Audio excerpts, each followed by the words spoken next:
All America, all the time. Sit down, buckle up, and get ready for The Dan Bongino Show. Hey, my sincere apologies. As you know, I try to be punctual. If you're 5 minutes early, you're 10 minutes late. However, wanted to make sure that everything was perfect for the interview. We're just doing some sound and everything like that to make sure the sound and the audio was absolutely perfect for you. We're trying to get it there. So, when it's a podcast, this isn't, cable news or things like that where there's this big, heavy structure to the show.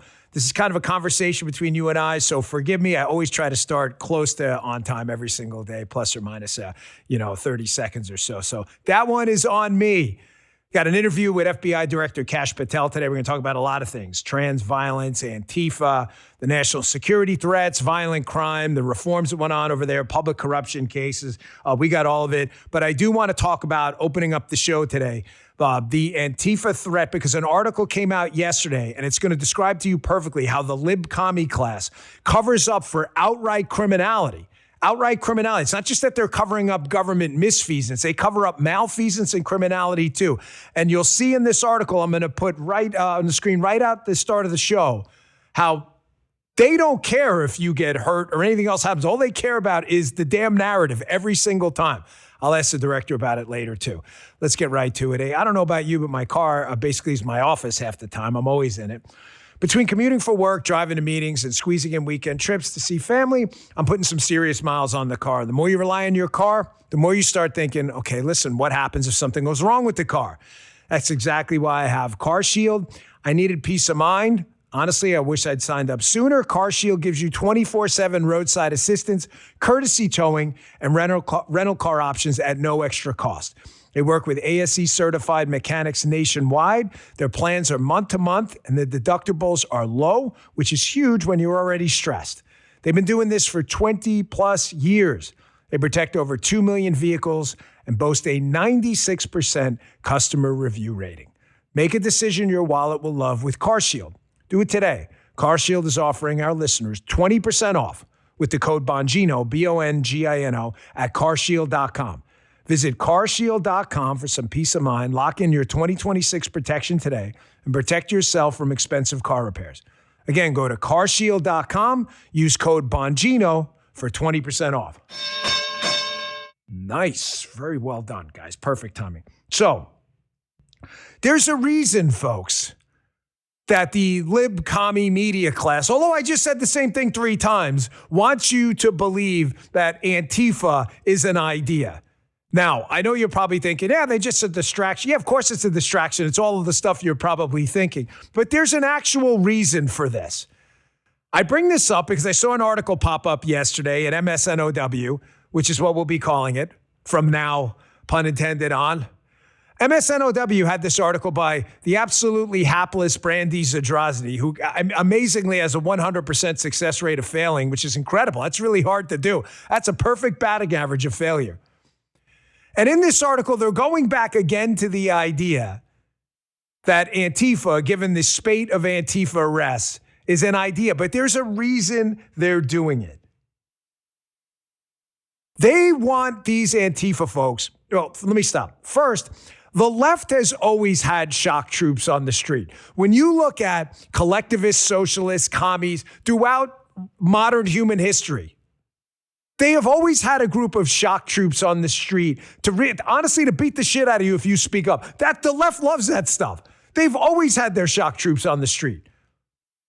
They've always used violence to shut you up when they can't steal your money through collectivism. The problem they have in the United States is we have federal laws, and states probably have them too, against organizing criminal activity. RICO statutes, for racketeering. If you organize to conduct criminal activity in the name of some group, whether it be La Cosa Nostra or Al-Qaeda, they can use these statutes. It is not legal for you to organize. You could organize a Boy Scout meeting. You can't organize a freaking terror attack or a rackets operation. You can't.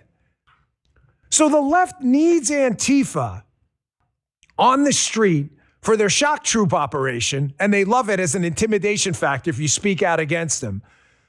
And they want to take advantage of all the benefits of organizing: money, social media exposure. Hey, show up on this corner and beat the crap out of some MAGA people. They want to take advantage of all of that, but they don't want to pay any criminal penalty for their shock troop people on the street. So they say, well, it's not an organization, it's an idea. Do you get it?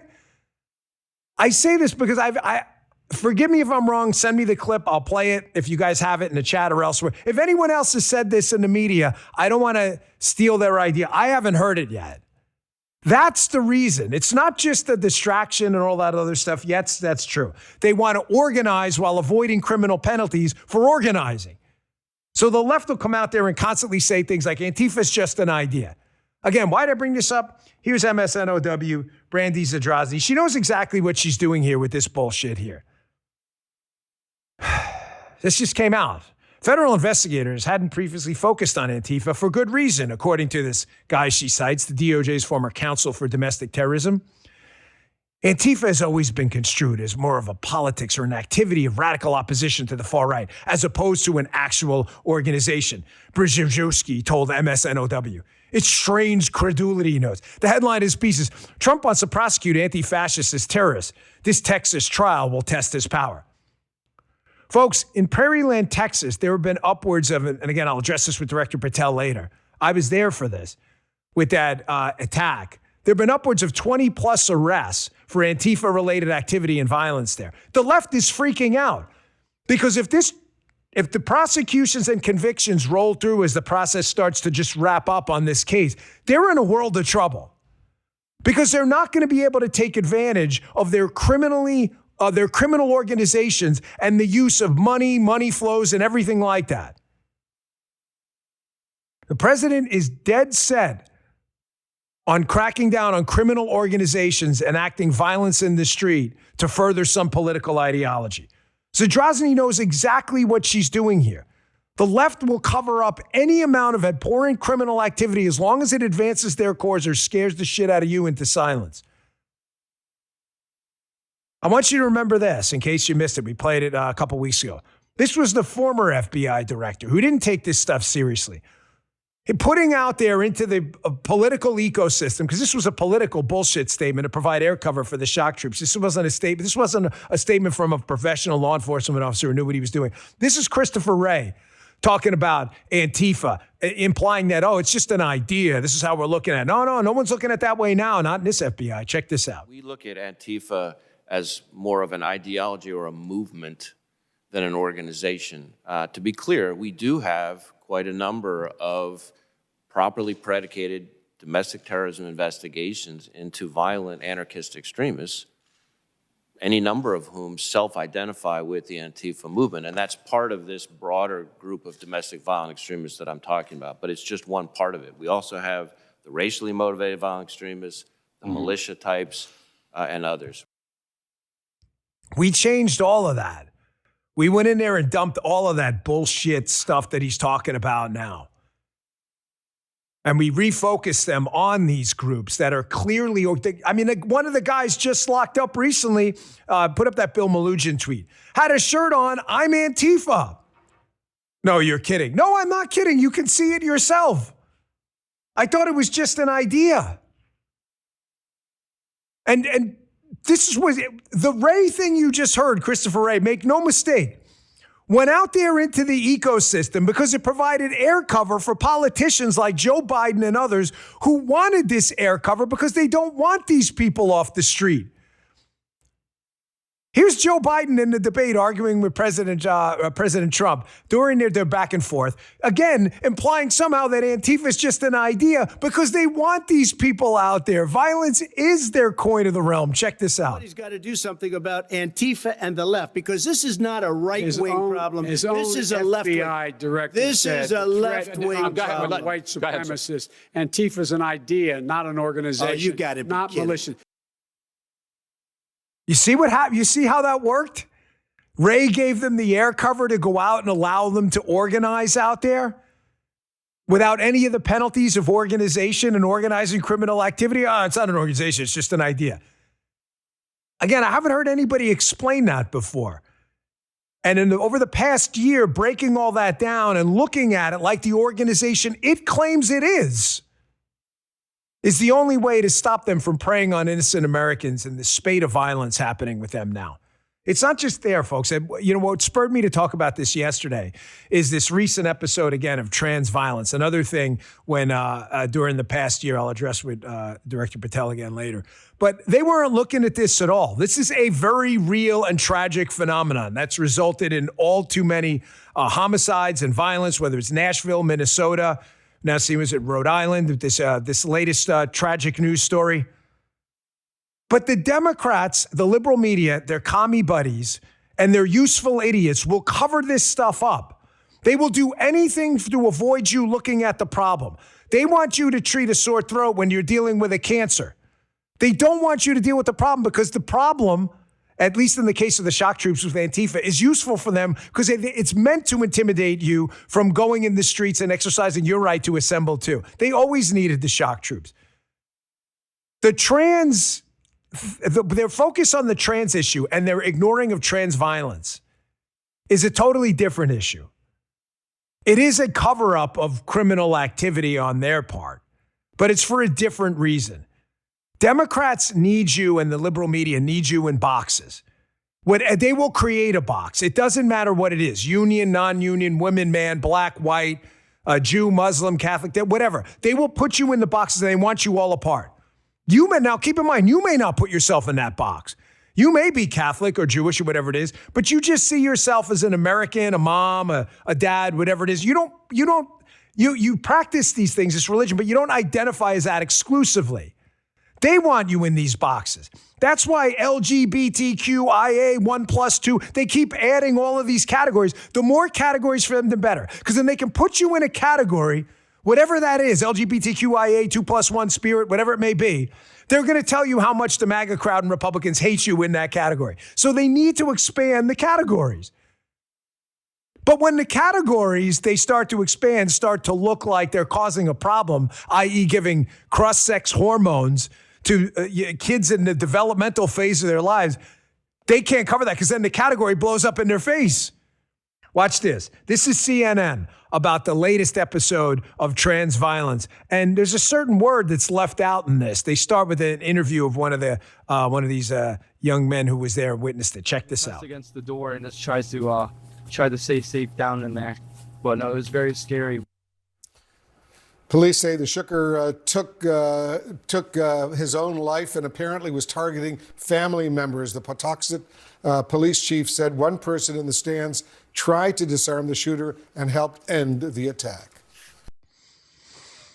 Interesting how they leave out all the details. Man in a dress. I mean, that's kind of important, is it not? I told you, folks, these people will cover up for any amount of criminality or whatever it is, as long as it advances their ideological ends. Just freaking tell people the truth, man. It's not hard. I mean, you're in the journalism field, right? Your entire job is to give people a data set of facts and inputs so they can produce an educated output. If you screw up the output's always going to be a mess. That's why nobody trusts institutions anymore. The media did this. Just tell the truth. This is the Dems' calling card. As long as something works for them, criminal or not, make it go away. You see it with the SAVE Act. I'll get to that in a minute, too. Voter fraud is a crime. Cheating in elections is criminal. You cannot go and steal someone's ballot and vote for them. You would think this would be a bipartisan enterprise out there like, hey, we want free and fair elections. Why do people not trust institutions in the process? Because the Democrats are vigorously fighting any measure of voter integrity at all, despite the fact you got to show a freaking ID to buy like an allergy medication in your local Walgreens. And you wonder why people don't trust institutions. You guys know this Nick Shirley, this entrepreneurial young independent journalist out there who busted open the Minnesota story? Well, he's got another video out. This one about voter registrations. We've seen it. Folks, this is another one of those videos. You would think the Democrats and the media people would be all over this. Like, wow, this looks like a real problem. People aren't going to have faith in elections if what he's putting out in this video is even remotely true. Check this out. Because she's 100 years old and she voted last election from here. Can you see my? I said I want.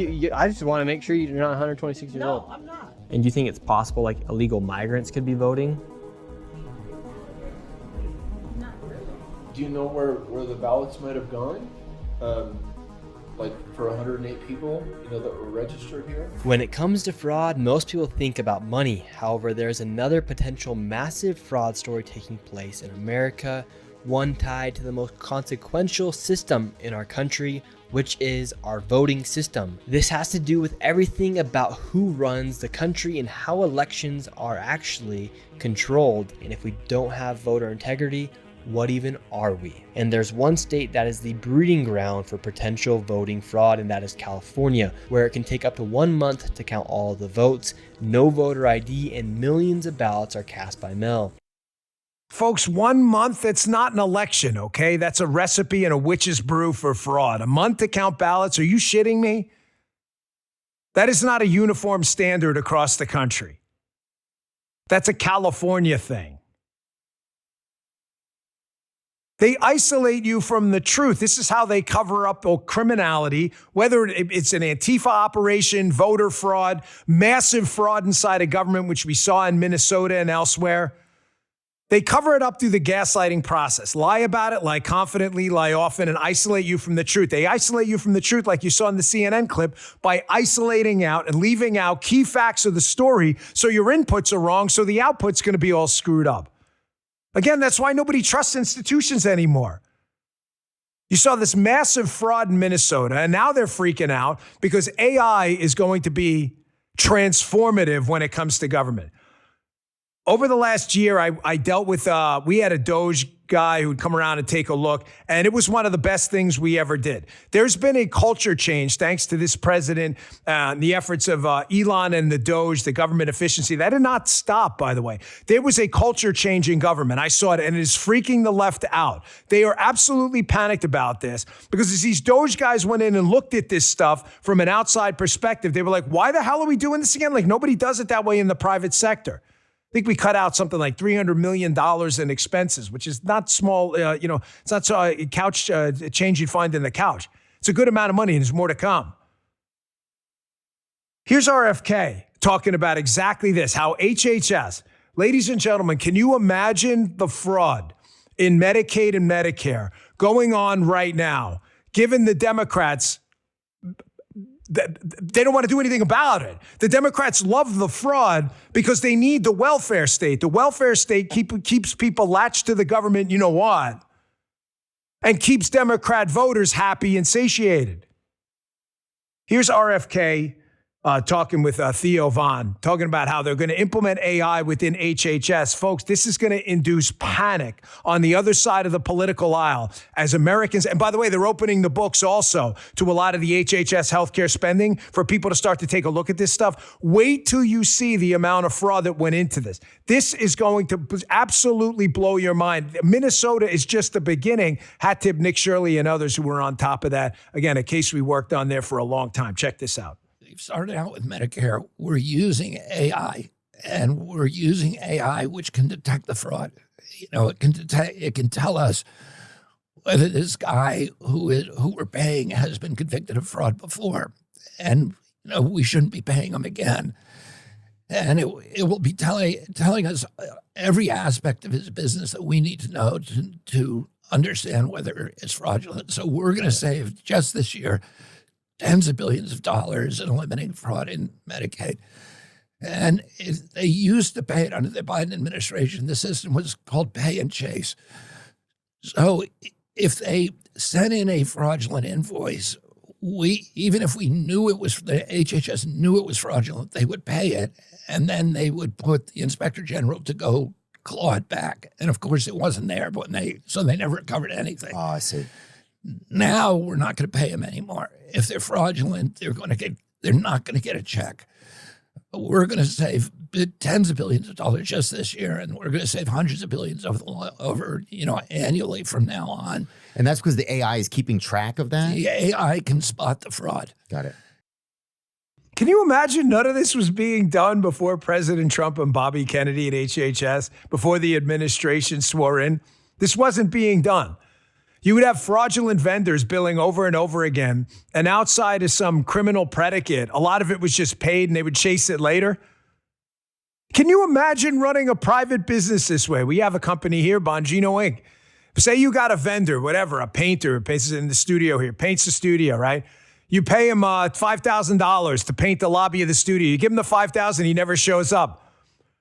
A month later, hey, you going to paint the studio? Yeah, I'll paint it. It's going to cost you $5,000. I already paid you the $5,000. No, you got to pay me again. That's what the government does. That's what the government does. And you've got the other side of the political aisle covering up all this stuff because, again, they don't give a shit about national bankruptcy, crime rates, anything like that. They care about protecting their enterprise first, the acquisition and abuse of power. You see it with the SAVE Act, too. The SAVE Act, you saw that Nick Shirley video, would stop a lot of this massive balloting issue we have across the country. We know mail-in ballots are subject and rife with fraud. We know it. I've shown you the New York Times article over and over. The New York Times themselves, back in 2012, Adam Liptak wrote a piece about how error and fraud rates are a real problem with mail-in ballots. It's obvious why. If you're showing up at a polling location, you have to show up. If you're not Dan Bongino, you have to show up in person as someone else, pretending to be me. You're probably on some video system somewhere. You have to sign. It's going to create some problems. It's not impossible to cheat, but it creates problems. Mail-in ballots, someone mails a ballot to your house, you can go steal the mail. If you know the person's, say, older and infirm, you steal the ballot, you hope they don't notice, you just vote and send it back in and sign. No one's going to know anything if no one complains about it. That's why you get rejection rates and fraud. This is not complicated. We need the SAVE Act. The key to getting this SAVE Act passed, this is critical. And I know Senator Mike Lee's been all over this. We need to bust this filibuster, folks. The filibuster has become an artificial obstacle to passing any legislation, House over to Senate, on the Senate side. Filibuster Senate specific. However, once it gets passed from the House, it doesn't matter. Everything dies in the Senate. If you were going to filibuster, meaning you're going to create this 60-vote threshold, filibuster used to have to go on the House floor and talk. You can talk forever.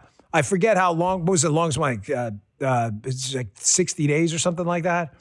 But you can talk forever. But you're going to have to sit up there and you guys are going to have to talk your way through this. And you're going to have to shut down everything over not wanting voter integrity. I'm sorry. This just like threatened to filibuster and it shuts everything down. It's total bullshit. That's why we can't get anything passed. I mean, the Democrats, as I've shown you in the supercuts, are going to bust the filibuster anyway. They've already said it. So the least we can do is make them sit down there on the floor and talk. Talk the whole time. Senator John Thune addressed this yesterday. He doesn't seem too keen on the idea of enacting it. Well, we'll see. There's no other way to get this thing passed, folks. You want to save the country. I know the clip went viral, us on the show the other day talking about the SAVE Act, but we've got to do something. If we don't move on this SAVE Act, forget it. People are going to lose faith in institutions, and the republic revolves around fidelity to a common cause. The documents don't mean anything if people don't believe in them. Here's Thune commenting on this yesterday and the opportunity cost of time on the floor. Check this out. Exercising or triggering a talking filibuster has ramifications, implications that I think everybody needs to be aware of. So we will have those discussions, but that's obviously ties the floor up for an indefinite amount of time with not only unlimited debate, but also unlimited amendments. Okay, listen, I don't see any other way. If we don't establish vigorous voter integrity measures, knowing everything that's going on in California and elsewhere, I don't see how to reestablish faith in institutions. I don't think there's no easy path out of this. You know, I talk about it often, level 10 problems in government when I was there, how there's a shitty answer and a shittier answer. That is everything at the president's level, everything. I get it. Yes, there's going to be unlimited amendments. The Democrats, when they'll inevitably at some point take control of the Senate and the House. Yes, they're going to get to pass stuff too. The problem is in this game theory operation we're working here is the Democrats have already threatened to dump the filibuster. So they're going to get to do all their stuff with 51 votes or 50 plus the vice president if they own the White House. And we're not. They've already said they're going to do it. And their obstacles to doing it were two senators, Kyrsten Sinema and Joe Manchin, who are no longer in office. The only one who even might object, and I'm not even sure he would when they put the squeeze on him, would be Fetterman. They're going to change the rules. We might as well beat them to the punch on this. By the way, you guys remember the Ministry of Truth? Remember the Ministry of Truth? was it, what was her name? Nina Jankowicz or something? Nina Jank. You remember the Ministry of Truth? Yeah. Oh my gosh. That story, man. That thing, but you talk about pissing me off. That story got under my skin. It's back. Well, it's not back, but people are back. Important story update coming up for you next. And again, Director Patel coming up in a little bit. Hey, a lot happened when I was back in D.C., like gold jumping over 60% in the past year. Listen, everybody straight with you. I'm feeling pretty good about buying gold from Birch Gold right about now, and I'm really grateful they're back as a sponsor. A lot of you know the story. I never want to endorse a gold company. Paula convinced me. She said she's a huge believer in gold. I like gold. And I was like, let's get in. I like Birch. But as I got to learn more about the diversification of my portfolio from Birch Gold, I started buying gold from them, and I became a huge believer too. And now I like to buy gold. It's a good hedge for me. There's freedom in diversification, and Birch Gold, BIRCH, is the only gold company I choose to do business with and have for a few years now. I encourage you to learn for yourself. Text my name, Dan, to the number 989898. Birch Gold will send you a free info kit on how to convert an eligible IRA or 401k into an IRA in physical gold. That's right. Own gold in a tax-sheltered account. Again, text my name, Dan, to the number 989898 and see if owning gold is right for you. Birch Gold, BIRCH. Text my name, Dan, to 989898. Message and data rates may apply. Our next sponsor is Bone Charge. When I moved to D.C., one of the first things I asked was the red light therapy blanket from my friends at Bone Charge. Why? Because I've arthritis everywhere and I'm always in pain. And it sucks. And the only thing that works for me is this red light therapy. I talk about it all the time. If you've ever met me out in public and you've asked me about life hacks, first thing I mention is red light therapy. It's the only way I've avoided surgeries or more of them at this point. I'm a big biohacker on this. This is one of my go-tos. Bone Charge is a global leader in premium wellness innovation. Grounded in science and driven by purpose. They created solutions that fit easily into any lifestyle, which is why their products work for me. Paula loves their red light mask. She uses it for about 10, 15 minutes every day. The red light face mask is lightweight, portable, contours perfectly to your face. That's why she looks so young. Plus, it's suitable for all skin types and can support a more youthful complexion, smoother skin texture, and more. That's why she looks like she's still in her 20s. If you're ready to feel better, it helps me with my joint pain enormously. I'd be lost without it. If you're ready to feel better, go to bonecharge.com and use code Bongino to save 15% off the red light face mask and their other products as well. Again, that's BONCHARGE, bonecharge.com, and use code Bongino to save 15% off on your red light mask and their other great products. The statements and products have not been evaluated by the FDA. Products are not intended to diagnose, treat, cure, or prevent any disease or condition. I'd be lost without that. Whenever I do a leg workout, my knee swells up like crazy every single time. I need a knee replacement really, really bad. I needed it a year ago. The doctor's like, how are you walking around on that thing? I don't know. It's just, I'm getting it done. Just do it, like the old Nike heads used to say, right? Speaking of isolating people from the truth and gaslighting, how media people like to leave out key facts and inputs so you produce a faulty output. That's why half of America thought Joe Biden was senile, was not senile, didn't have spaghetti for brains. They isolate you from the truth. And one of the ways they wanted to isolate you from the truth during the Biden and Obama years was to implement this de facto and sometimes de jure censorship. You remember all the fact checkers and all that bullshit we had to deal with? You still see some of it, but man, it was bad under the Biden years. And I got to tell you, the first couple of years of President Trump, they were attacking him too. Remember the fact checkers and all that stuff, the opinion checkers? That was all bullshit. The only reason I bring that up is you remember the Ministry of Truth, all of these stories? They had this disinformation governance board. I mean, Orwellian by nature. They were going to have this board that was going to go out there and kind of combat disinformation. But disinformation, throw up some of those headlines. Disinformation was whatever the government would have said it was. Here's Bridget Johnson, Homeland Security. DHS standing up disinformation governance board led by information warfare expert. What the hell? How does that sound? I mean, these stories get worse and worse and worse. We covered them. What is the DHS disinformation government board? Why is everyone so mad about it? The only reason I bring it up is there's a potential appointee to the FISA court. And this is a big deal. The FISA court is the Foreign Intelligence Surveillance Act courts that are, listen, it's a powerful weapon, FISA spying tools.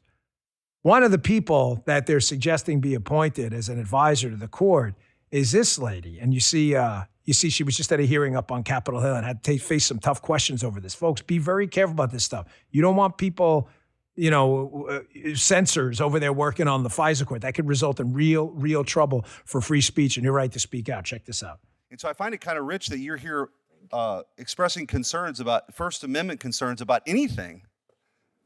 A federal district court judge said this was the biggest affront to the First Amendment in the history of the United States of America, this censorship enterprise that the Biden administration engaged in that you were a big part of. We would be remiss to not at every point out the people who were involved in this, who would trample individual rights in this country, their ability to speak their mind because they thought the government should decide what the truth was. And this country was founded on the principle that that's not the case, that individuals can make up their own minds. So hopefully we never go down this road again, but you ought to be ashamed of yourself for your role in this. You're damn right we never go down that road again. Folks, you know how powerful these FISA tools are? You want people on there associated with the Disinformation Governance Board, with Scary Poppins and that disaster? I don't know how many times I've got to hammer this in the 3 weeks I've been back. I'm not scared of a ton of stuff. It's not like a, pseudo bravery thing. It's just I don't spend all day like panicking about every single threat all the time. You triage what you're worried about and you move on. But one of the things that scares the shit out of me is government after what we went through. With the Biden years and the Obama years and the censorship and the fact checkers and the takedowns and people getting arrested for thought crimes. You're seeing it right now in the European Union. You're seeing it in the UK. And with government surveillance tools only growing in power with technology and AI, ladies and gentlemen, this problem is only going to get worse. And I'm talking worse in a geometric manner, not an arithmetic one. This is going to grow exponentially. It's going to be a real problem if we don't cut this off now. I saw this video, this Hayek video yesterday, and it talks about the knowledge problem. This is the problem with hate speech, air quotes, when people in government get to categorize what hate speech is, when the Disinformation Governance Board, the whole Scary Poppins routine, when they get to categorize what hate speech is, there's a knowledge problem. The knowledge problem in government is a collective small group of people getting to decide what's going to offend a population of 300 million plus people. There is an asymmetry there. Knowledge is best dispersed amongst the population rather than, coagulated there with a bunch of people in the swamp telling you what's best for you. Listen to this piece, and it nails this. This is really important. This is why I like to pull like Friedman clips and things like this once in a while. This is conserving really good ideas. This is what conservatism is about, conserving great, timeless ideas. Check this out. Socialism assumes that all the available knowledge can be used by a single central authority. It overlooks that the modern society, which I now prefer to call the extended order, which exceeds the perception of any individual mind, is based on the utilization of widely dispersed knowledge. And once you are aware that we can achieve that great utilization of available resources only because we utilize the knowledge of millions of men, it becomes clear that the assumption of socialism that the central authority can command all this knowledge is just not correct. Folks, the knowledge problem is the core of everything we believe in as conservatarians. I'll use a quick example I've used in the show in the past of a baseball card, pricing a baseball card. I used to like Glenn Davis. He was a first baseman for the Astros and played for the Mets later. But I used to collect baseball cards. The price of that card, if you were to put that on, say, an eBay, anyone interested in that card can go there and bid. Someone who's got knowledge, like, hey, I really like this guy. I saw him working out in spring training. He's going to have a great year. Say you're an investor in cards. You may think, hey, I watched him play. I think this guy's going to do really well. That card's going to go up. I'm going to buy it. When you have a bunch of information warfare specialists in D.C. who claim to have knowledge you don't, I don't care if they've got a PhD in neuroscience or whatever it is. Hey, I can price that card better than you. You can't price that card better than the collective wisdom of crowds. That's why capitalism works and socialism fails every freaking time. It's a knowledge asymmetry that can never, listen to me, never, ever be solved.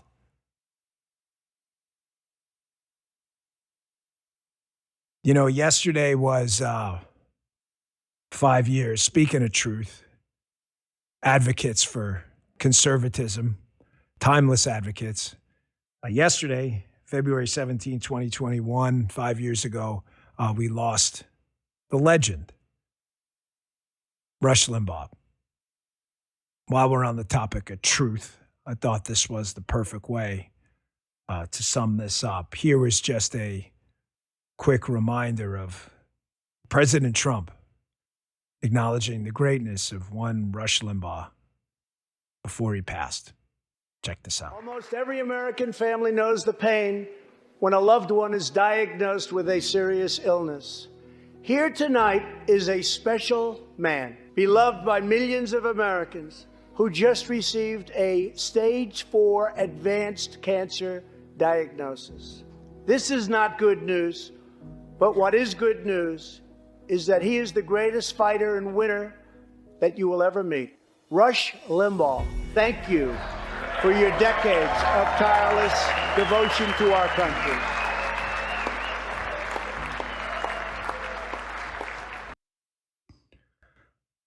Man, I think we all miss Rush. Folks, I feel like recently with all the division in the party, some artificial, some real, you know, I say all the time, people say, oh, well, X, you know, Twitter isn't real life. No, it is real life. There are real divisions out there. There are people who don't like people within the party and people who don't like people outside the party, and that's real. Some of it's artificial. There is a lot of bot-driven stuff. There's some foreign influence that goes into that, but it's not all fake and should never be dismissed. But gosh, it seems like with the loss of Charlie and Rush, like we had bridges between separate factions within the movement. It feels like a lot of that's gone away. And I think before the midterms, it's really important we reconcile a lot of that. And we segregate out the artificial bullshit from the real stuff and address the real stuff. Sit down, have a powwow about it, and move forward so we don't lose power to a group of lunatics before the midterms who are going to impeach this president and make the next couple years of your life, if they take back the House and Senate, the worst you've ever seen. Everything that's happening now, whether it's inflation finally getting under control, the GDP growth, the low tax rates, whether it's the zero illegal immigration, migrants admitted into through the southern border, the shutdown of the border, the crime rates, all of that stuff is going to stop.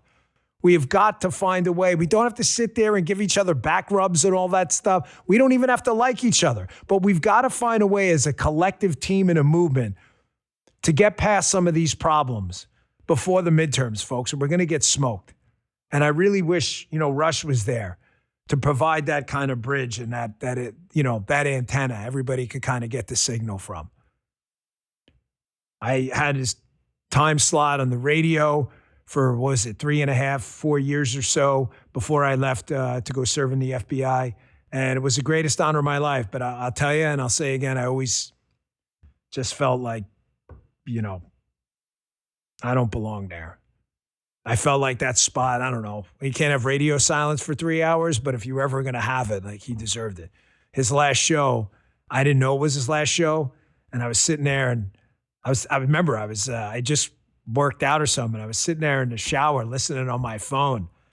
And I'm like, damn it. If I'd only known that was his last show, I would have sat down and so intently taken in every word of it. Miss you, Rush. The opposite of truth, folks, and on the other end of the spectrum, the opposite of truth is bullshit. And there's a lot of bullshit going on the other side of the aisle. The race for 2028, the presidency is on. Of course, the midterms race we're in the middle of right now. And this Munich conference and the implosion of AOC, I don't want to make this an AOC Mamdani show all the time either. It really advertising the stupidity makes us all collectively dumber. However, it's relevant here. I got a Mamdani clip too I hope to get to about New York because it shows you again the hypocrisy of these. This is what you voted for up in New York. It was my hometown. I'm ashamed people voted for this. Now they're shocked. Oh my gosh, Mamdani's going to raise property taxes and all this stuff. Of course he was going to. He's a socialist. What do you think he was going to do? You think he was kidding? He told you what he was going to do.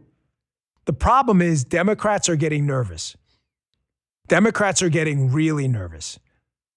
Remember, and the reason I'm talking about this now is there are real schisms in our party. Some of it, again, is artificially inflated, and some of it's real. There are very different approaches about what should happen in Iran. You know, what should happen about foreign aid? What should happen with tax cuts, how they should be partitioned? There are very different on abortion. You've seen some of these arguments play out in public, and that's okay. We're not the party of shutting people up in our own tent. We're not. I hope we get past them and can come to some agreement before the midterms. But folks, the Democrats, take some solace in this, are having the exact same problems. This is not a Republican-only thing. The Democrats are in a world of pain right now because their top-tier candidates for 2028, AOC, Newsom, and Kamala Harris, are fatally flawed. Kamala Harris got smoked by President Trump. Newsom's got California to worry about. I mean, what's he going to run on? California's so great, everybody's leaving? The Democrats, I'm telling you, are in a panic. Talk to if you're friends with a Democrat operator in D.C. who's not a lunatic, they will tell you exactly this. They leak it into the newspaper all the time. Various outlets. They're worried too. AOC's performance at the Munich conference was a total disaster. I think there were some people hoping and praying on the far left Bernie Sanders wing of the party that she wouldn't go there and humiliate herself in the party. None of that happened. It's gotten so bad now that even some Democrats are like the New York Times and elsewhere, are starting to think, hey, we got a problem with these lunatic candidates with these national aspirations. Check this clip out. It takes a major screw up for the New York Times to put in their story about AOC that she had, I think they said it was a stumble or something. It has to be a really bad stumble. She has no feeling in her bones about Taiwan. She just thought, well, I'll go with the memorized answer. And I don't think even the Democratic Party will make somebody the nominee if they can't answer that question. She didn't go with a memorized answer. Democrat strategist Dan Turrentine here. It was a reminder of you're now on the big stage. Her team hyped her appearance. She froze like a deer in headlights. And this tough assessment from a veteran New York Democrat strategist, here's the quote: "It was a beauty pageant to show that she had some chops about international issues, and she showed a complete lack of chops." He goes on to say if she runs for president, quote, "she's now given the opposition tons of ammunition to destroy her."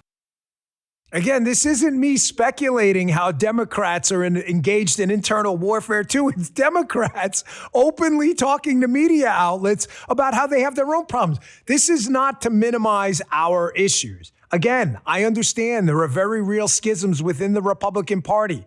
You have different wings here, too. The Libertarian wing, the MAGA wing. You've got the old school conservative wing.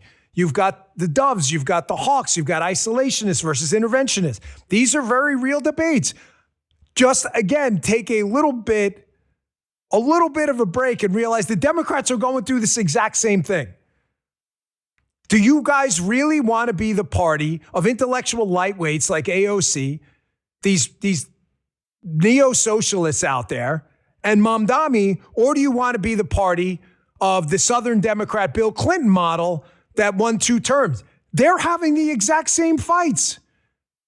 And they're having these fights out there in the public while dealing with these, I'll give them, charismatic figures who can talk the talk. And that's what scares them. Because they've got these people in a trance. Like AOC has these young folks. She's got I'm telling you, don't underestimate this woman. She has a massive following on social media outlets and TikTok and elsewhere, where a lot of young folks who may not be as knee-deep in the policy wonkery as you and I are, who are like, wow, that sounds great. Everybody's going to get everything all the time. We're going to get rid of the rich people and give it all to poor people, and everybody's going to be equal. And they're like, yeah. How do you think this Mamdani guy got elected? But now the chickens are coming home to roost. We tried to warn you about Mamdani, and I got to tell you, I'm getting to the giving 0 Fs portion of my life. I feel like I've lived like 10 lives. This may be 11. I'm like a life nomad. But I really am. I'm at that portion now where you do your thing, if you know what I mean. Some of you are at that point yourselves. You learn to filter out signal and noise, and you just do your thing. It's that line from The Natural, we all live 2 lives, the one we learn from and the one we live after that. I'm in the one we live after that life. So I'm sorry, but to the New Yorkers who voted for this, I don't wish ill on anybody. However, you brought this on yourselves voting for this absolute clown. Here he is up in New York, basically threatening New Yorkers, not with violence, obviously, but he's threatening New Yorkers that if the governor doesn't raise taxes on the rich, which, wait, Guy, put this up first. Millionaires have already evacuated New York en masse because they have some of the highest collective taxes in the country between state, federal, and local, right? Look at this. New York had 12.7% of the nation's millionaires in 2010. By 2022, the most recent data available, they know New York's share had shrunk 4 percentage points to 8.7%. And I'll bet it's even more now. It's years later. Capital is mobile. People leave. They're not going to sit there and let you steal their money. This is irrelevant to Mamdani, he doesn't believe in math. He has the knowledge problem. He's smarter than you. You're too stupid to work and live in his city. Therefore, he should take your money and reallocate it. We warned you guys up in New York and ladies, and you did it anyway. And now he's threatening if they don't hike taxes on the wealthy folks who create jobs there, causing more to flee, that he's going to hike your property taxes, which is going to kick you square in the freaking balls. Wait till I show you the numbers, though, after this. See how outrageous. Notice he never mentions government spending being a problem. Knowledge problem. He deserves your money. He'll give it out how he sees fit. Check this out. I know that for those who have watched budget after budget, it is tempting to assume that we are engaging in the same dance as our predecessors. Let me assure you, nothing about this is typical. That's why our solutions won't be either. There are two paths to bridge this gap. The first is the most sustainable and the fairest path. This is the path of ending the drain on our city and raising taxes on the richest New Yorkers and the most profitable corporations. The onus for resolving this crisis should not be placed on the backs of working and middle-class New Yorkers. If we do not fix this structural imbalance and do not heed the calls of New Yorkers to raise taxes on the wealthy, this crisis will not disappear. It will simply return, year after year, forcing harder and harsher choices each time. And if we do not go down the first path, the city will be forced down a second, more harmful path. Faced with no other choice. Faced with no other choice. Bro, you can just cut the ridiculous amount of government waste you know exists in this unbelievably bloated New York City budget. Listen, for all the liberals listening, maybe showing some numbers and comparisons will kick you in the chops and you'll wake up a little bit. Here's how much money New York City is spending. Guy, put up the budget in New York City first. I just put this in the Google machine, so you can't accuse me of using like some right-leaning outfit. As of early 2026, New York City is managing a massive fiscal challenge with a budget previously pegged at around $115.9 billion for fiscal year 2026. That's a population of what, about 8 million people in New York? So just to be clear, liberals, I know math is hard. Get the dunce cap off. New York City, about 8 million people, spends about $116 billion a year in a budget, okay?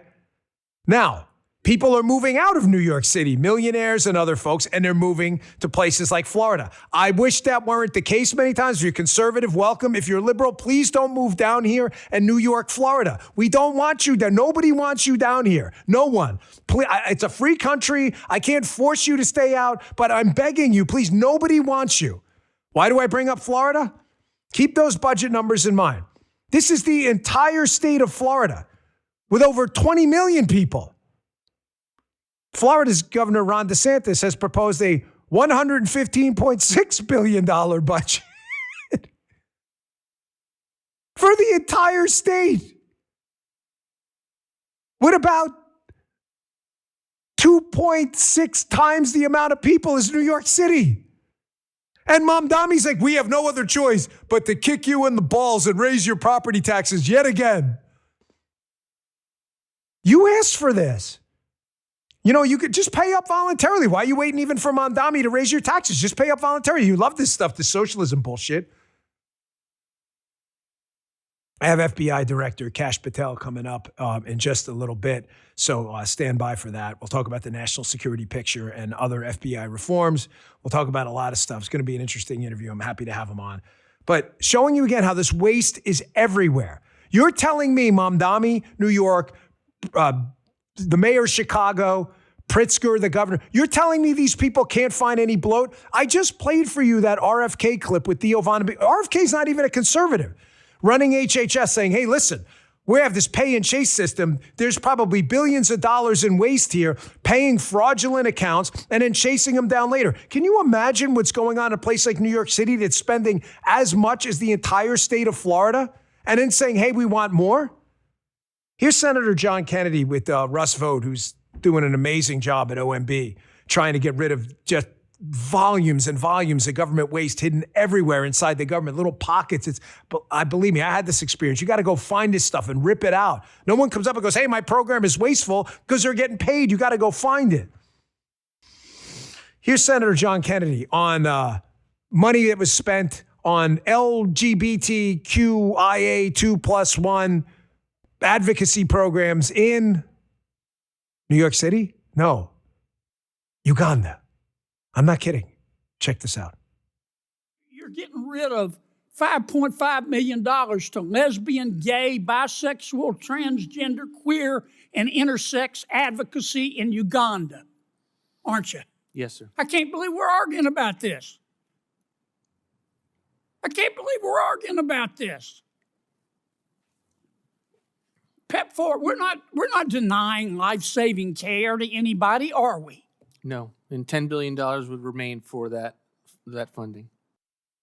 Folks, and the worst part about this is as governments, whether it's Mamdami's in New York City or the federal government under prior administrations that weren't so laser focused on getting rid of a lot of this waste for LGBTQIA 2+1 Ugandan advocacy programs, as you spend money through government subsidies, the government taking money from Dan and giving it to program X, what you do is you wind up raising the prices for a lot of these items as well.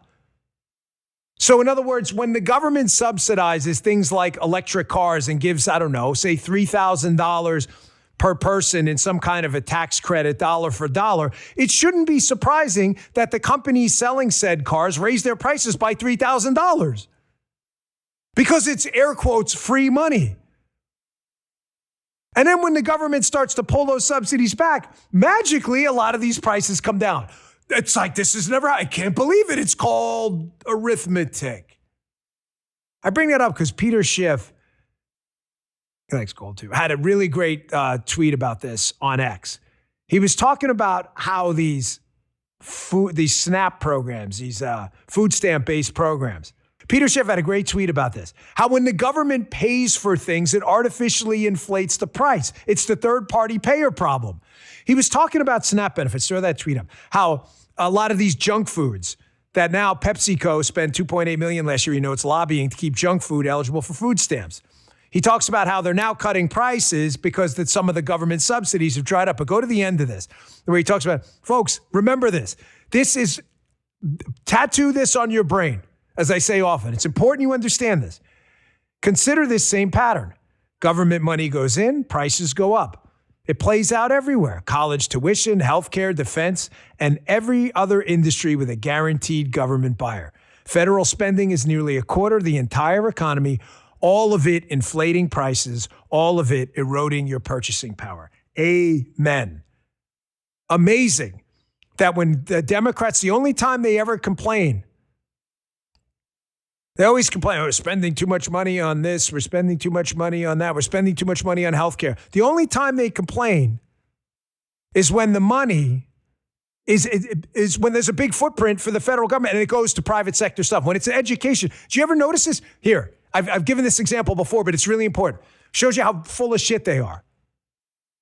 When it comes to education, and the money winds up in teachers' unions' pockets and back in Democrat coffers, you can never spend that. We're not spending enough on education. Yet when it's healthcare and hospitals and doctors and pharmaceutical companies get them, we're spending too much. Either way, the government should not have such a massive footprint in because it raises prices regardless. You don't want to do anything about it. You're going to see AI, however, clean a lot of this up. If you get folks like President Trump and others Doge folks, Russ Vogt, and others in there in OMB who are committed to using these AI tools. But folks, there are going to be some downsides to AI. You got that Schumer video? This is the guy, not Chuck Schumer. This is this guy, Matt Schumer. He wrote this viral post I mentioned the other day about AI. I only bring this up because I believe what he's saying here about AI and the job environment, Elon's echoed this too, is accurate. There are going to be a lot of people who are working on a keyboard now and a computer who are very smart, whose jobs may be in jeopardy. That's a problem. We don't want to see people lose their jobs. However, creative destruction, it happens all the time. Schumpeter's famous creative destruction story where, new jobs are created through the destruction of other jobs in a new value-added economy. It's always painful. The problem with AI we're going to have is this stuff typically happens slowly. The Industrial Revolution, electricity, coal power, this stuff, it took a long time for it to kind of move its tentacles throughout the economy. AI is happening at lightning speed. AI is building AI now. There's going to be a massive economic dislocation. Here's a warning. Do not let the liberal Mamdani narrative, however, that AI is going to cost all these jobs, sucker you into supporting this universal basic income. Oh, the government's just going to have to pay people to do nothing. Bullshit. People will always find something to do. You're building in an assumption there that human beings are naturally lazy. I don't buy that. We will always find something to do. Always. We'll figure out ways to create value. We always have. Who the hell knew they needed a smartphone 30 years ago? You didn't even know it existed. Someone thought of that. We will always think of things. That's what we do. Do not get suckered into this argument. The government's going to have to pay people to sit around and do nothing. Bullshit. The Democrats are using this massive dislocation argument to get basically universal government welfare. Here's this guy Schumer on an appearance talking about, he's not wrong here, how there is going to be a deep impact on the job market. Check this out. By the end of this year or the end of next year, it is extremely likely that AI will be able to do any task that a human can do on a computer at least as well or possibly better than a human. Now, that doesn't mean, and this is the reason not to panic, that doesn't mean it's going to take your job overnight. It just means that it's going to be possible for the AI to do this. In terms of your job, it really is situational. It depends on what you do, the industry you're in, the regulations you're facing. The question is, how soon will it actually diffuse through your industry? So that's a question each person needs to ask and answer on their own.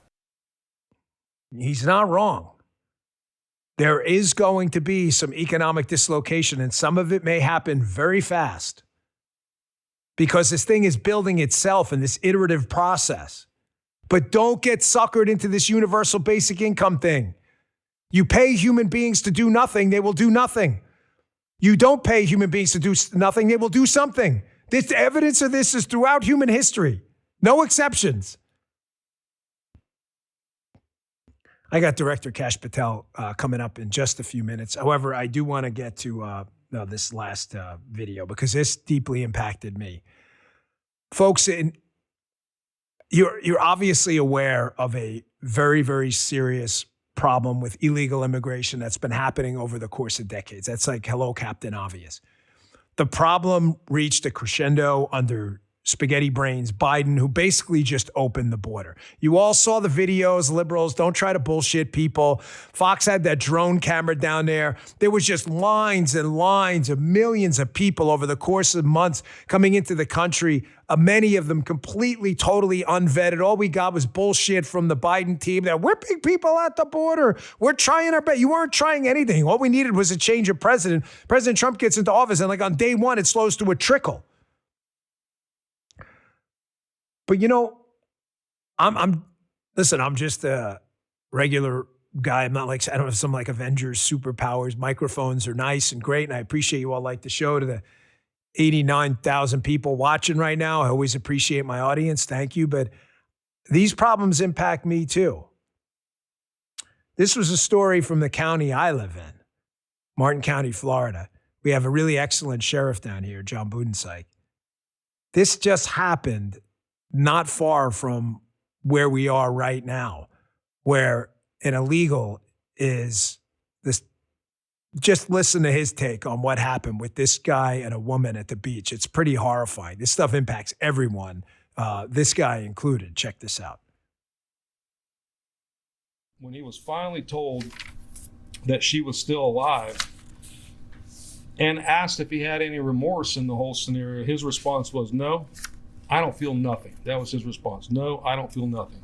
That cold response, investigators say, came from Saeed Hernandez-Gonzalez, accused of a random, brutal attack on a stranger at Stewart Beach near Tiger Shores. Deputies say late Thursday night, the victim was walking alone on a call with her sister when a man came up from behind, ripped her phone from her hand, threw it into the ocean, and dragged her into the water. She punched him. She grabbed his groin area, trying to get him to release her. He said he just held her down until she went limp, at which point he thought she was deceased, and he let her go. He stated, I thought I could not stop right now because I'd gone too far, so he continued choking her until she stopped moving. Again, I have a family too. This stuff is happening all over the country. Now do you see why you're never going to get a sympathetic ear to like, oh my gosh, a lot of people just want to come here and work. Great, there's a process for that. Follow the freaking rules. My wife did. It's not complicated. The process is not great. It's government, but it's not prohibitively difficult. It may take time. You're not going to get an ounce of sympathy from me for supporting the cause of illegal immigration. They say, well, a lot of people don't commit additional crimes. They committed one crime to begin with, entering the country illegally. You have to go into a port of entry. You don't get to bypass the rules. That I saw that yesterday, and I was listening, but I wasn't really watching. I'm like, oh gosh, that's Sheriff Boone's like, what the hell happened? And like, that's not far from here. All right, going to take a quick break, and I'll get to Director Kash Patel of the FBI. We got a lot to talk about, so stand by for that. Today's show also brought to you by our friends at Blackout Coffee. It is my go-to coffee. Hot, cold, love it. Blackout Coffee. We got our own Bongino Army Blackout Coffee. We love Blackout Coffee. Quick pause here. I want to tell you about something we actually built together with a company I love, Blackout Coffee. Longtime listeners already know this. Blackout Coffee is the official coffee of the Bongino Army for years. Now we made it official with a collaboration roast of our own. This is the Bongino Army Roast. It's a medium dark roasted coffee for bold flavor and a heavy body. Then amped with some extra caffeine there. Helps me with the show. Strong without being bitter. Powerful without compromise. Powerful. And let me be clear about this. I don't put my name on things lightly. I drink Blackout. You know I love it. If it didn't meet my standards, it wouldn't exist. Period. Simple as that.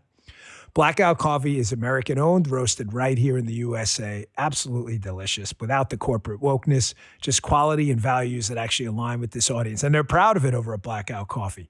They're proud of that. Go to blackoutcoffee.com/Bongino. You get 20% off your first order when you use code Bongino, Bongino. That's blackoutcoffee.com/Bongino, code Bongino. Thanks, Blackout Coffee. Really appreciate it, helping us get through them. I am not a morning person, for those of you who know me. Some of you in the show here, they're like, he's not kidding. Blackout Coffee helps me get through that. Our next sponsor today is the only way to lose weight isn't just to inject yourself once a week. There are other options now. Here's the reality. Weight loss injections work because they help control blood sugar and shut down appetite so you eat less. It's really not complicated. That's the mechanism. There's no mystery there. That's what Lean, L-E-A-N, was created to do. I used it, had some weight to lose myself. My joints were getting a little bit beat up, lost about 28, 30 pounds or so. Lean replicates the benefits of weight loss injections without the needles. Lean, L-E-A-N, was formulated by doctors to support healthy blood sugar and help reduce the spikes and crashes that drive nonstop snacking and cravings. But Lean goes a step further. Lean helps your body turn fat into energy so you burn it instead of storing it. No prescriptions, no needles. Works. I use it. Paula uses it too. Visit brickhousenutrition.com/Dan. Use promo code Dan to get 20% off. Give it a try. Try the mirror test. Take a before and after mental snapshot. You'll see what I mean. Give Lean a try. Go to brickhousenutrition.com/Dan and use promo code Dan. These statements have not been evaluated by the FDA. The product is not intended to diagnose, treat, cure, or prevent any disease. It's not a substitute or alternative for care from a healthcare provider.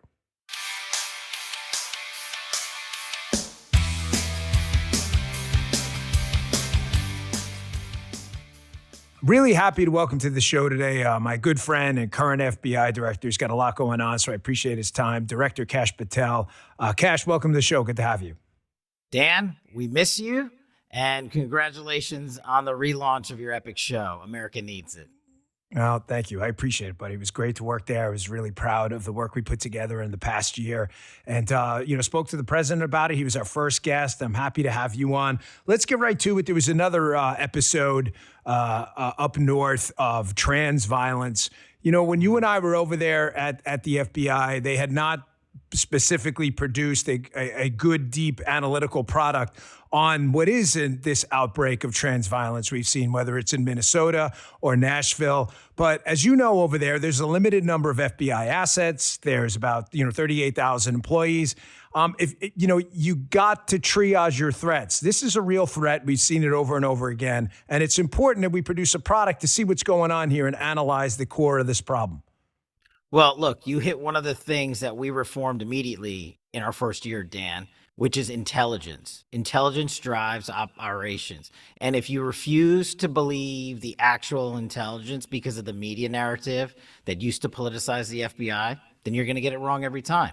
And what do? We looked at the facts and the evidence. We saw a stream of violence related to transgender ideology that led to unfortunate deaths and assassinations, and we took action. Yeah, we did. And also on another related topic, Antifa.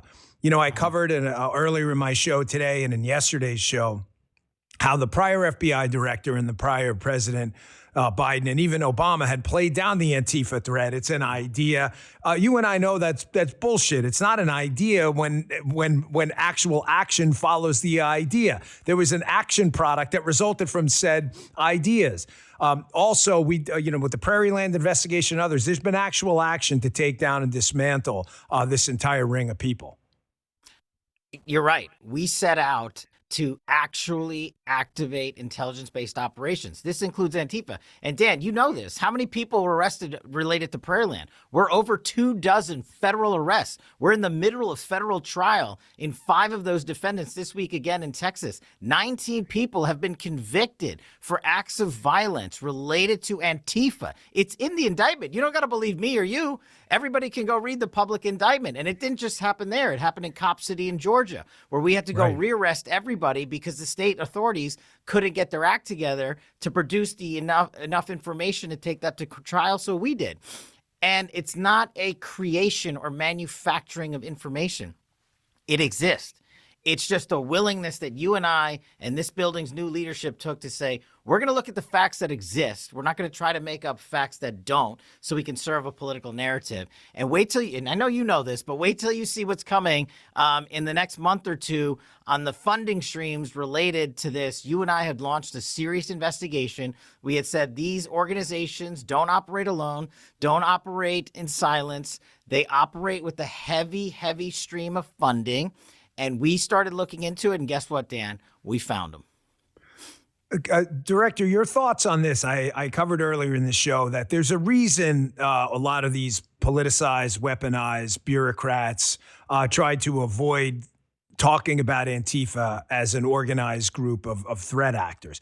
What they wanted to do is they wanted to have all the benefits of organizing: money, publicity, the ability to use social media to tell people to show up and throw rocks and bricks. They wanted to have all of that, but they didn't want to face the legal penalties. Being an attorney and now being on the FBI side, the investigative side, that the government forbids that type of criminal organization through RICO statutes, VICAR, and other things. So they want it one way. They want to organize and use it. But then when it comes to saying, well, they're organizing it for this purpose, they say, oh, no, that's not an organization. It's just an idea.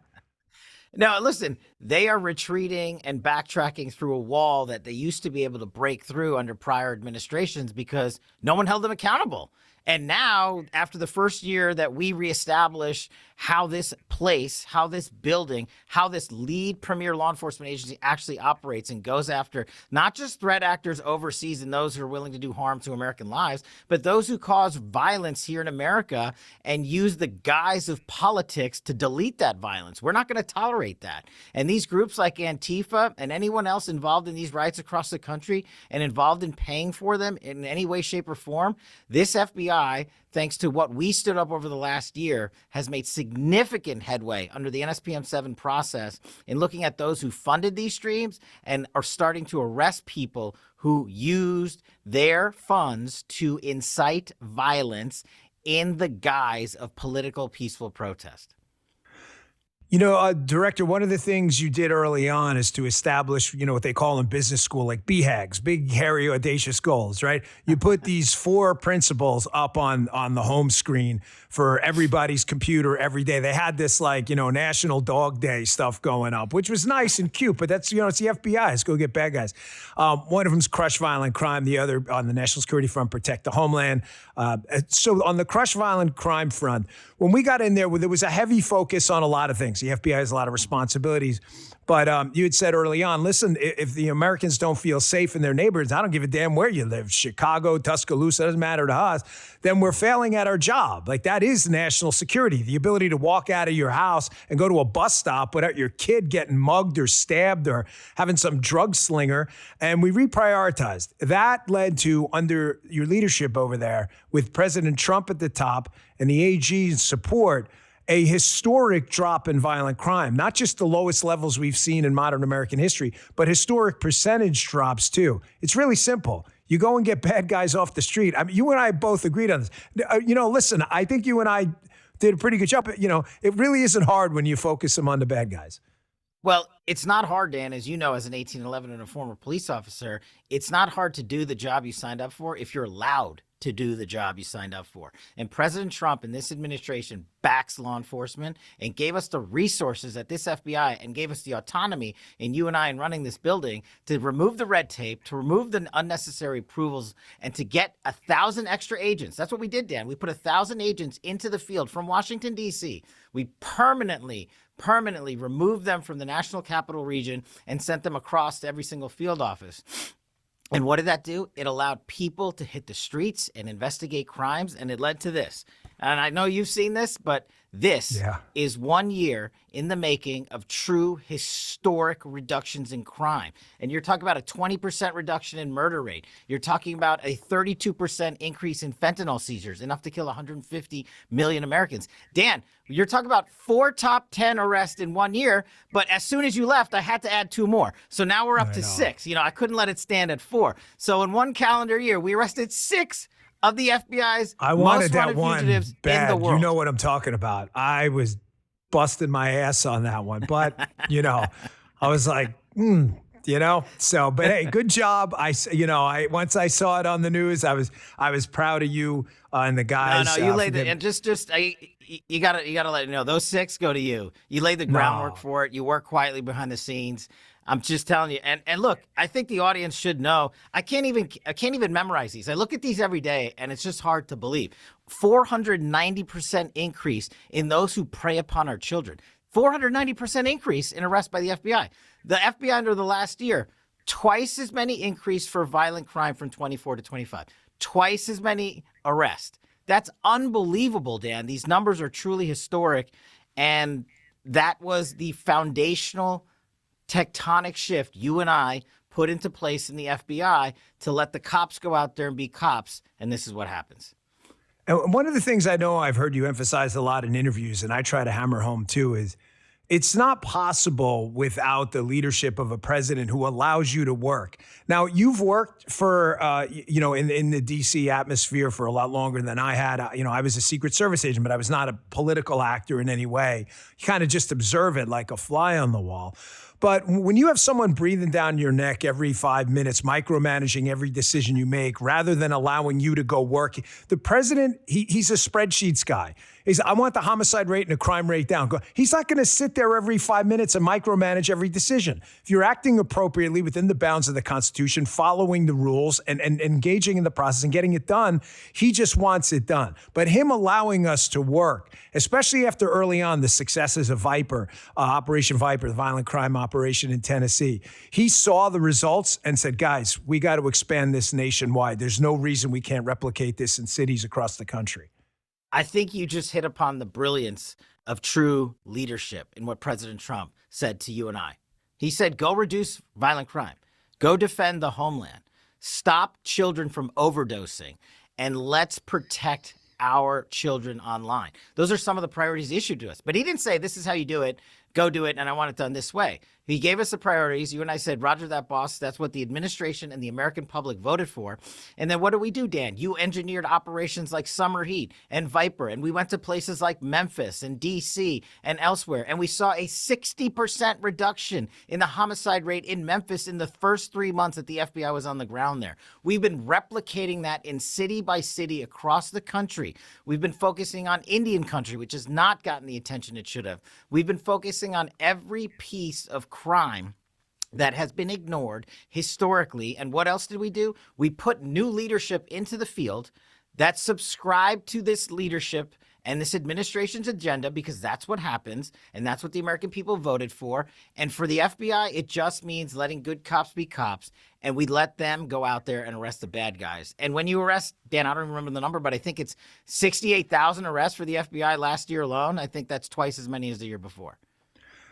Kash, let's do some myth busting here, because there's a lot of unfortunate BS out there in the media. Now, everybody, knows they have an agenda that's fairly obvious, but you see all these catastrophic apocalyptic headlines, Patel's FBI made the country less safe. Okay. I don't understand what your data is to back that up. CT arrests, counter-terror arrests are up. Counter-espionage arrests are up. Violent crime arrests, you just said, are up, not only up, but up dramatically. The national crime rate's the lowest we've seen in recorded history.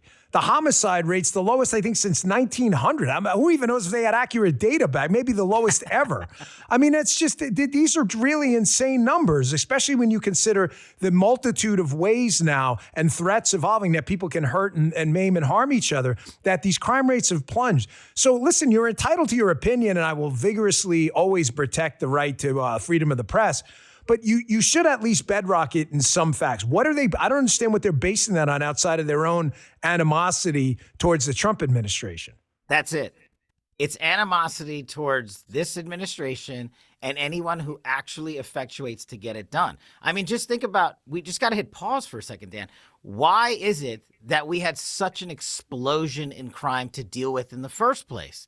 Because the prior administration did not prioritize fighting crime and instead allowed an open border policy and an open crime policy to infiltrate our communities. Dan, when you have 100,000 Americans dying of drug overdoses in 1 year, that's not a small problem. That is a crisis.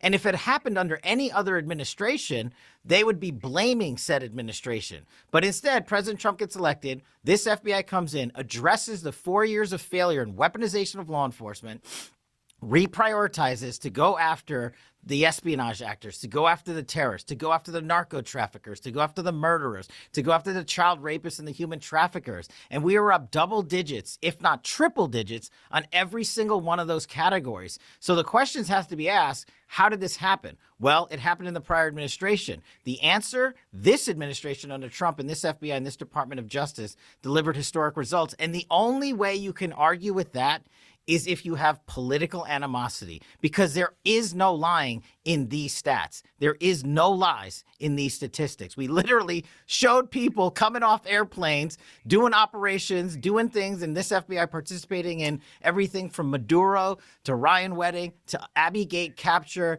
to the Benghazi attack capture. We have not stopped because we set this bureau on a trajectory that it has not seen in decades. And it's interesting being outside on the other side now, reading kind of, the whole cornucopia of media coverage about what went on there.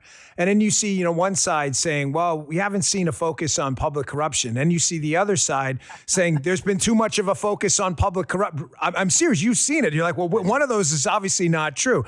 I mean, the FBI is always going to remain focused on public corruption. Just you and I know you going forward, with Rhea and Bailey over there, are going to continue to focus on rooting out root and branch public corruption. You had the Letitia James case, you had the Comey case, you had the Bolton case, you've got the Kathy Hochul staffer case, you got the Gavin Newsom chief of staff case, you got the New Orleans mayor, there was that police department case we had. I mean, these were really serious cases, but being an attorney, these things take time. We're not the Department of War. We just don't engage in, kinetic action. This is a law enforcement operation that has to build cases over time. But in 1 year, there's been a lot done. And like I said, one of those stories has got to be a myth because they're both saying opposite things. Well, it just goes to the theme that we've been talking about the mainstream media. They've been saying two things the entire time. Well, which one is it? Because they both, as you said, can't be true. If what they're saying is true, then we're lying about the arrest you just listed off. If what they're saying is true, then we're lying that we arrested John Bolton and indicted him. If what they're saying is true, then you and I and the FBI are lying about the dozens of police officers we arrested for a multi-year public corruption scandal down in the southeastern portion of the United States and everybody else that you're talking about. Then which one is true? And so I think the media, and you would know this better than I, at the core of it knows how successful this FBI has been, and they hate that it's this FBI that delivered it and not the prior administration's FBI. And I truly believe that that is the reason for it, because when you and I traveled around the country, what happened when we went to towns across America? I know it happened to you. People came up to us, moms and pops came up to us from every town, every corner we went to and said, thank you to you and this Trump administration for keeping our kids safe and keeping our murders off the streets and keeping the drugs out of our communities and letting our children have a safe environment to grow up in. I heard it over and over again. It's not something you and I personally did. It's what this FBI delivered while we were leading it, and we're going to continue to do that. Yeah, that's why I say to folks all the time, I don't like when people say, well, Twitter X, it's not the real world. It is the real world. People have real opinions. I understand that. But I'm just telling you, I mean it from the bottom of my, sometimes broken heart, man. I did. I traveled around. I never heard anything but good news from people about the progress that was being made. Of course, there's a lot to fix. No one's suggesting everything's done. There's a lot more work to be done, as you know. I was explaining to the audience, so in my first show, how when actors are at your level in the government, when people are principals and deputies and a cabinet level or cabinet kind of equivalent positions, everything's a level 10 decision, Kash. Yeah. A level 10 meaning there's a pardon the language, but a shitty decision and a shittier one. Because if there was a good decision to be made, someone else made it. And then when those decisions, that's every day. I know you know this because I would knock on your door and you'd be like, what now? And I'd be like, here we go again. Like something else will come up. But I just want to put into perspective for folks out there, when that decision can't even be made by me, it goes to you. When it doesn't go to you, it goes like to the president's desk. He's dealing with like level 11 decisions. And that's the thing in DC is that's why the batting average isn't always going to be 1,000. There's no good call to be made or someone else would have made it. There's just really tough decisions where, there's a shit call and a shittier call. And listen, that's what we signed up for. That's how it rolls. Look, yeah, these are difficult decisions, Dan. That's why you volunteered to jump back in. It wasn't just going to be, hey, we're going to do this job. It's going to be super easy. We're not going to have to make any hard decisions. And we're not going to have to combat a press corps that has largely been biased and full of inaccurate reporting. But we made those decisions collectively in the best interest of the nation. And if we hadn't, then none of this would be true. None of this would be possible. If President Trump hadn't made the hard decisions to allow us and give us the resources that we need and to back the blue and law enforcement and to prioritize working with state and local authorities, then we wouldn't be able to do what we did. But you're right. We had a lot of hard decisions, and that comes with the territory of the job. But once you look outside of the cauldron of Washington, D.C., and this is one of the things that, I'm trying to remind myself of every day, outside of here, there is a different America than the one that lives in the national capital region. And I try to remind myself every day when making those difficult decisions that you talked about, that we make on a daily basis, that we are making a decision collectively for the rest of America, not just for the minority of people that are living part-time in Washington, D.C., pulling the levers on Capitol Hill and such. Kash, I know you're busy here, so I'll wrap it up with this. But I think this is the most important question. You get the President's Daily Brief, the PDB, every morning. It's called the PDB because they brief the president, but the principals across the IC and elsewhere do get access to that, and you get pretty much everything the president gets in that item. I'm not even allowed to say how the delivery mechanism, but when you're getting that brief, they told me that day one. When you're getting that brief, the threats now. When you see the president speaking about things like a bigger footprint in Greenland and the Monroe Doctrine of hemispheric dominance in this part of the global hemisphere, The president's basing that on a threat you see every morning. And these threats are not the threats from the 60s. You have things that are out there in the media, the attacks on the grid, typhoon. You have potential, EMP attacks. You have hypersonic missiles. You have threats from space, underwater, everywhere. The president, Ratcliffe, Tulsi, you're seeing that every single day. Some of the stuff you see in the media, it's amazing to watch an 18-year-old journalist with no experience in any of this stuff critique a lot of what the president's doing without any of the background to see why he's doing it. They're fair to do it, freedom of speech, but when you see it from the other side, it makes a lot more sense what he's talking about. And Dan, you know why it's called the President's Daily Briefing? Because the president decides what are the intel priorities in that briefing. And President Trump has decided what intel priorities agencies like the FBI and CIA are to act upon. That type of leadership is what has led to the historic reduction in crime. That type of leadership is what led to us capturing 6 of the FBI's top 10 most wanted fugitives. That type of leadership got us the Abbey Gate bomber and the Benghazi bomber on top of the 6. That type of leadership, Dan, you know this, enabled us to do the Maduro operation, which the FBI played a role in, and all these other operations, most of which we can't talk about, but that type of leadership led to a 35% increase in espionage actors by this FBI alone. And what the president doesn't get enough credit for is he's the one that directs the intelligence in the presidential daily briefing to set the priorities for this FBI to act. And this FBI is able to act because he has the foresight to see what evidence, what intel needs to be actioned, and what evidence and what intel is garbage. And he has the audacity, and I think rightly so, to call out some of the false reporting that's in this, or some of the mediocre reporting, which is why we have, and we don't have time to talk about it today, but you know this, we reformed the Directorate of Intelligence. That's rolling out this year. We're sending 1,000 more personnel out into the field to support the staff and support operations, but it's intelligence driven. We started the program talking about intel, and it's a good place to end the program. But the president's daily briefing is directed by President Trump, and that's what led to this success. Those reforms are really important. I don't think a lot of that information's filtered out yet. The reforms you made structurally to the FBI and the intel front, after obviously the abomination of Crossfire, those are really, really critical. Those are going to institute some guardrails. But without good people in charge, as you know, guardrails are just, people can jump over them. Director Patel, was a real honor to work for you. I really appreciate it. Thank you for the, allowing us to work, summer heat, the drop in crime. The country's a lot safer, and I really appreciate you taking the time. Hope to have you back. Dan, I'm glad to be back, and I just want to let your audience know this historic year, obviously not possible without President Trump, but definitely not possible without you as the deputy director. We missed you, and we're glad you're back on the air, though, and we'll look forward to coming back soon. Thank you, my friend. Director Kash Patel of the FBI. Folks, thank you so much for tuning in. Hope you enjoyed that interview. Good to get some insight. Obviously, you have to be careful about some of the things we talk about. However, I think it's really important to get the perspective from people across government on what's going on, the threats as they evolve. Make sure you subscribe to the show, rumble.com/Bongino, rumble.com/Bongino. It is free. Click that subscribe button. Check us out every day at 10 a.m. live. You can watch on demand anytime. Be sure to check out Haley and Vince as well. Rumble.com/Haley, rumble.com/Vince at 8 a.m. and right after my show today. Also, give us a follow on Apple and Spotify. We really appreciate your time today, folks. I'll see you back here tomorrow at 10 a.m. Hey there, I'm Vince. I'm Haley Carania, Host of Vince. host of Scrolling with Haley. You can always catch my show right here On the Bongino Report channel. live, 8 a.m. Eastern, weekday mornings. Noon weekdays. And if you miss it, no worries. The show will always be Right here here and anywhere you find a podcast. Thanks for watching.